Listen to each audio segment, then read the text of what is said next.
je te dirais enchanté. Plume de Omar El-Zoheri, qui est un film égyptien assez sombre tout de même, hein, on va pas se mentir. Le film peut paraître assez burlesque de par son résumé, voilà. Résumé que je ne cite pas, moi, vous le savez, si vous me suivez bien. Je ne cite quasiment jamais les résumés dans mes critiques depuis quelques mois, voilà.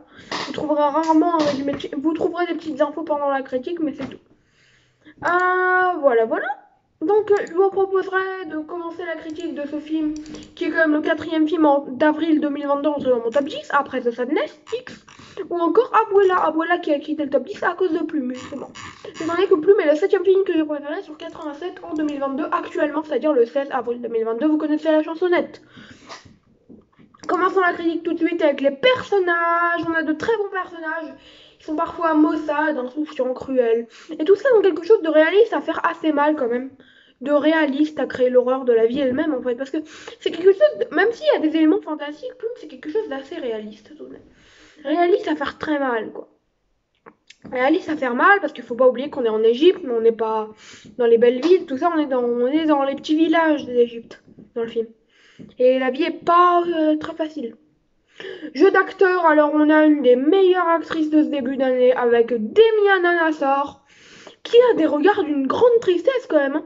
Elle joue beaucoup trop bien, on a l'impression de regarder la réalité à travers son regard, la réalité inavouable en fait. Je sais pas, quand je voyais cette actrice, mais je me suis dit, mais comment elle fait? C'est pas un documentaire ce film? Ah mais des fois, on va en reparler, hein. Mais t'as l'impression que le film est un documentaire.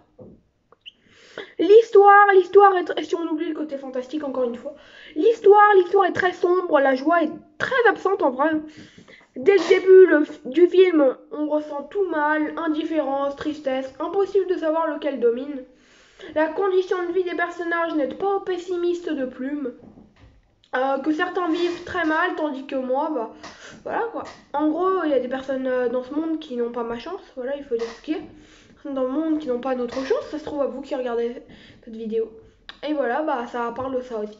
Et puis horriblement, si on oublie le côté fantastique, encore une fois, le long métrage égyptien a un aspect documentaire qui accentue son côté extrêmement maussade. Voilà, un film pas très jovial. Scénario, le peu de dialogues sont très tristes, rien qu'au travers des regards ou des situations amenées à l'écran.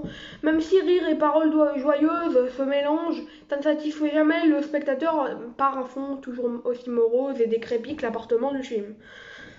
Photographie, la photographie pleine de poussière égyptienne est extrêmement soignée, chaque plan est un art, quelque chose de nihiliste abordant faussement certaines couleurs éclatantes.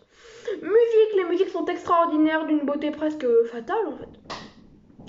Émotion, oui, la tristesse étouffe le spectateur d'une infernale morosité. On cherche un brin de lumière, mais en fait, à chaque rayon de soleil, il y a toujours une éclipse, si j'ose dire. Au niveau de l'anxiété, du gore, de tension et du mystère, faut pas s'attendre à un film d'horreur, c'est plus un drame. Un drame fantastique, et encore le côté fantastique pas mal mis de côté, prouve que je n'aime pas que les films d'horreur. C'est un drame, hein, vraiment c'est un drame. Mais ça fait mal. Le côté sombre du film est une horreur en fait, atrocement bien faite. La fin est très bonne, franchement j'ai bien aimé, d'une sombre beauté peut-être même. Ma note finale sera de 15,5 sur 20. Vous l'aurez compris, Plume, on est sur un film très nihiliste, franchement. Mais regardez pas ça comme un feel good movie, quoi. Comment vous dire que j'ai adoré, moi, quand même, Plume, voilà, ça dit de vraies choses, quoi. On notera toujours Demiana Nassar dans le rôle principal qui est incroyable. Et le réalisateur Omar El-Zoheri. Donc désolé de pas avoir fini Medusa. Voilà, vous m'en excuserez. Hein, Enfin, c'est plus compliqué que ça. Bref. Je vous l'expliquerai dans une prochaine vidéo. Mais bon bah les prochains films que je dois voir, alors j'en ai aucune idée. Je crois qu'il y a encore la semaine prochaine, il y a Super Host.